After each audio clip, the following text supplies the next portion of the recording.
Alright, listen up. Your favorite ate is back, and I'm turning the lights on because some of you are still fumbling around in the dark. So, she told you her family's Carabao is sick.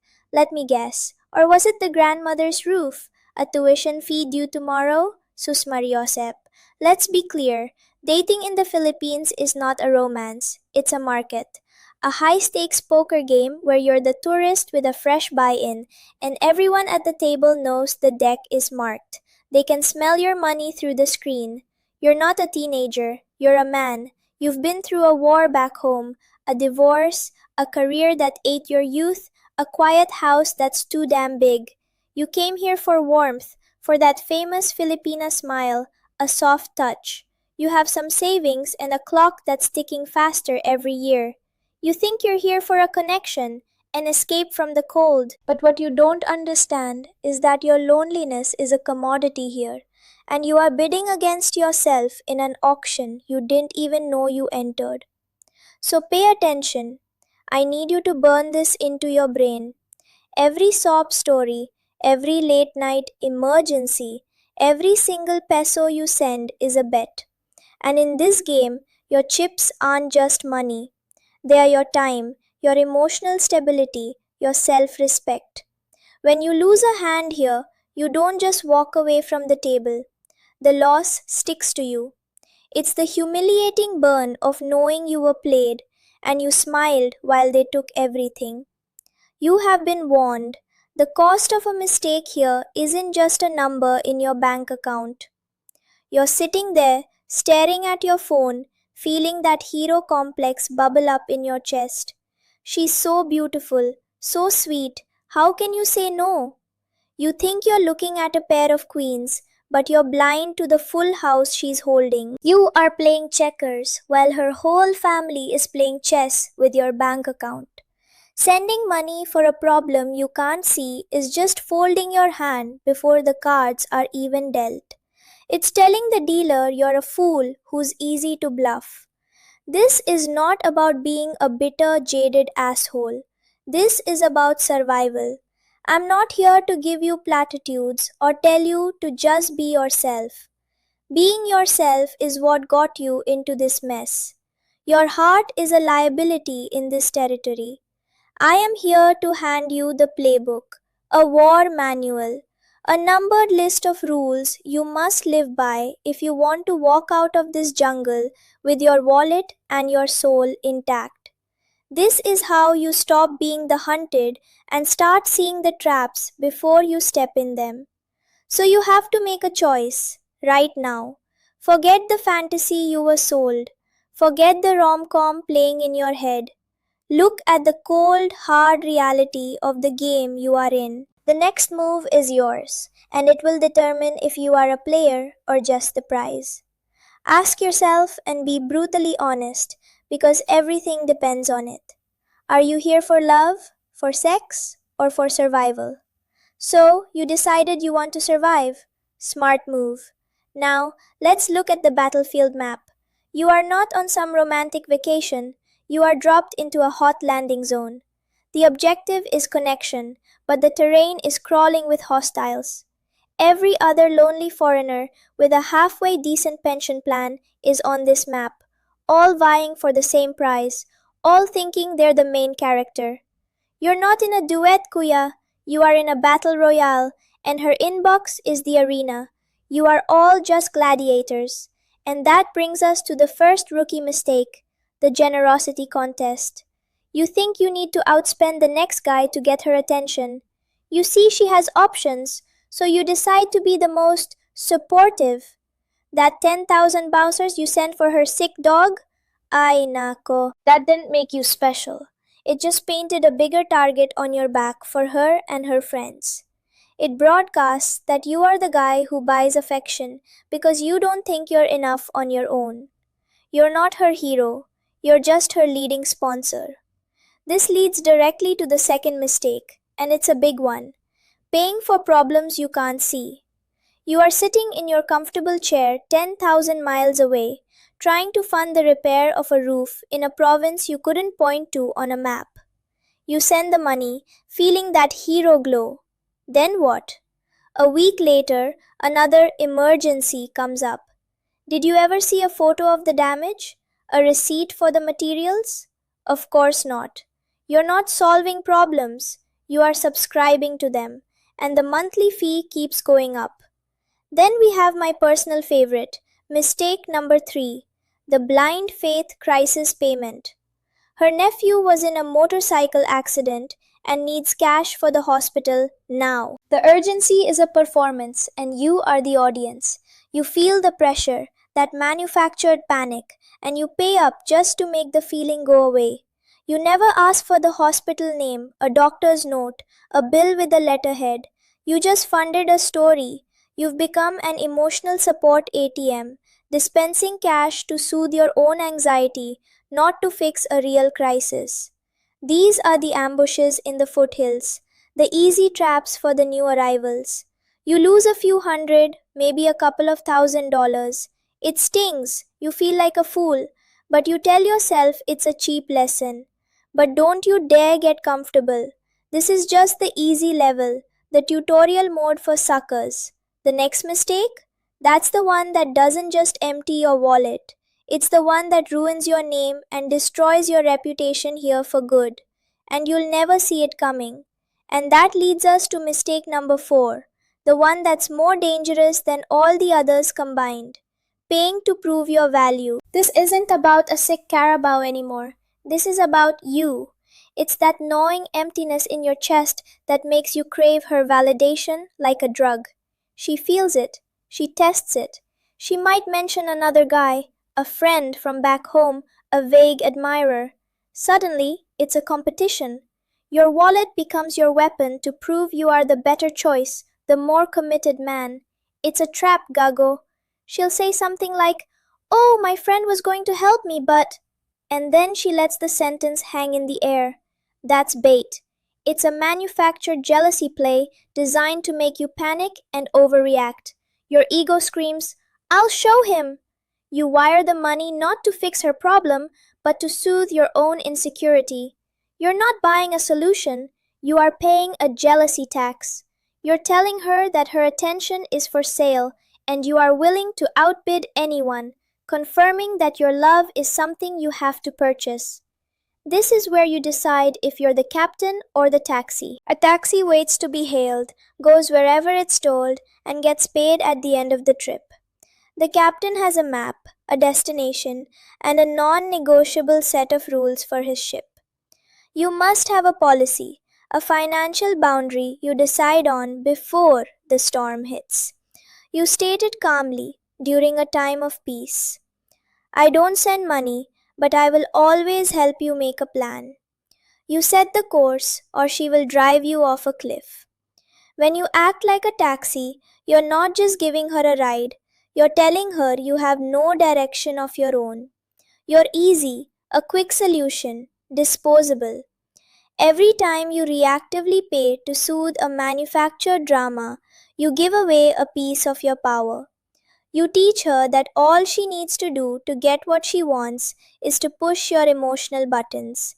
You're no longer a partner, you've become a tool, a programmable device that dispenses cash when the jealousy or pity command is entered. You're trying to buy loyalty with money, but you're just financing your own replacement.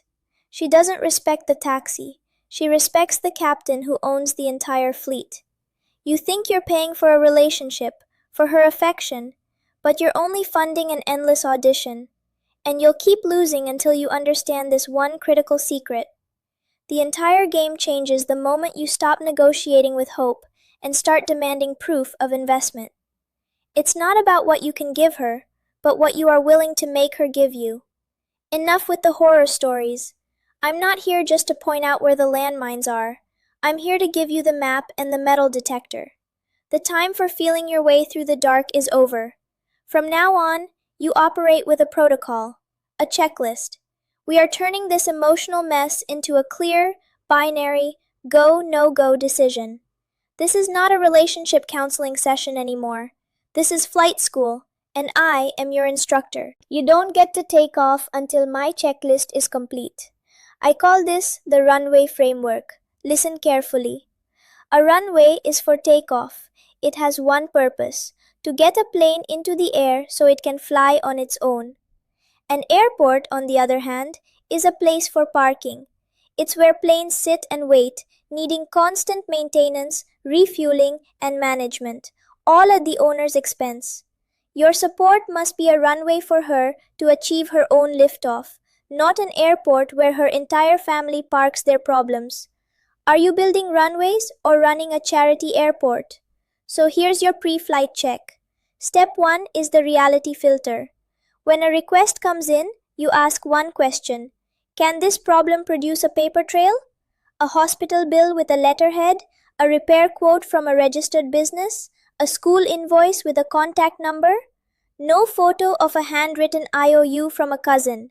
No sob story over a blurry video call. If she cannot produce a single piece of verifiable third party documentation for her emergency, the conversation ends. Full stop. The plane doesn't even get to taxi. If it passes the filter, you move to step 2, the investment test. Her problem, her plan. You are not her project manager. You are the investor, and you need to see a business plan, even if it's for $50. Okay, you need money for a new sewing machine. Great. Send me 3 different model options, the stores you can buy them from, and a one-page plan for how you'll use it to make money. Her effort is the price of your attention. No effort, no investment. This is your new reality. Filter, test, then you decide. You are no longer reacting to her emergencies. You are making her audition for your support. You're flipping the script, making her prove her own value and investment before you even think about reaching for your wallet. It's a complete reversal of power. Now, get a pen and paper. You need to write this down because what we do next isn't theory. The next act is live fire execution in the field, and you better be ready to follow orders. So the protocol is in place. The checklist is on your desk. Now what? Now the real test begins. The game is not played when things are calm. It's played when your phone buzzes at 2 a.m. and your heart is pounding in your chest. Think of this whole thing as a ping pong match. Your old self used to swing wildly at every ball she served, desperate just to hit it back. But the captain? The captain gets in position before the serve because he knows exactly where the ball is going to land. The text comes in, a perfect serve aimed right at your weak spot. Baby, I miss you, but my Lola's medicine isn't covered and it's 5,000 peens short. I'm so stressed. It's a double spin shot, affection and crisis. The taxi driver in you wants to pay immediately just to get that dose of I miss you. But the captain applies the filter. That's terrible. Send me a photo of the prescription and the pharmacy's name. I'll see how I can help. You didn't say no. You just returned the serve, low and fast. Now comes the test of your nerve. She doesn't send the prescription. She serves again, this time with a nasty topspin. You don't trust me? Grabe. My friend Jessica's boyfriend just sent her money for a new bag, no questions asked. The jealousy play, the status attack, the implied threat. Other men are waiting. The old you would panic and pay double just to feel worthy again. The new you sees the ball is heading off the table. You don't have to swing at every shot. You simply let it go. You hold your ground. You don't text back. The silence is a weapon she didn't expect you to have. This is the moment of maximum pressure. Your loneliness is screaming at you to fold, to just pay the damn 5,000 peens and go back to the fantasy. But you wait. An hour later, the phone buzzes. Okay, Kuya, fine. I will ask the doctor for a note tomorrow. But I am still cooking your favorite adobo on Saturday, right? That's it. You didn't just save money. You earned respect. You see? You have to let her lose the point. You have to let her bad shots fly past you. When you follow the rules, you force her to play better. You're not reacting to her chaos. She is now reacting to your structure. The power has shifted. And this brings us to the final, unbreakable law of the game, the one that governs all the others. The entire match is won or lost not on your ability to return the ball, but on your willingness to make her move her feet. So let's be clear. You are the bee, she is the flower. A flower doesn't open because a bee crashes into it repeatedly, begging for nectar. It opens when a valuable bee, one that knows its own flight path, creates the right conditions. You make her move her feet by being the destination, not the pursuer. This is the law. You stop being the taxi waiting to be hailed and become the captain of the fleet. You stop building an airport for her family's problems and start laying a runway for her own ambition. This is because in this game, your wallet is a sexual organ. It attracts, it repels, it can give pleasure, and it will get you in a world of trouble if you don't use it with intention. You don't just whip it out for anyone who asks. You protect it. You make access to it an achievement, a reward for loyalty and effort, not a band-aid for a manufactured crisis. The cost of forgetting this rule isn't just money, it's your self-respect. It is the price of your soul. Now, I need you to do something for me. This is our war room, and we are building an intelligence database. In the comments below, I want you to write the single most creative, most shameless excuse you have ever heard for a wire transfer. We are weaponizing our collective knowledge. While you're there, hit that like button as a salute and subscribe to get your next set of orders. Show the algorithm that the men who get it are taking back control one click at a time. And if this video just saved you from your next $500 mistake, then you know what to do. Show your gratitude. Use the super thanks or the PayPal link in the description and buy your Ate a coffee. It keeps the lights on in this war room and the intelligence flowing. For the next 24 hours, your only mission is to say no once, just to feel the power. Now go out there, go be the captain, and remember to always make her work for it.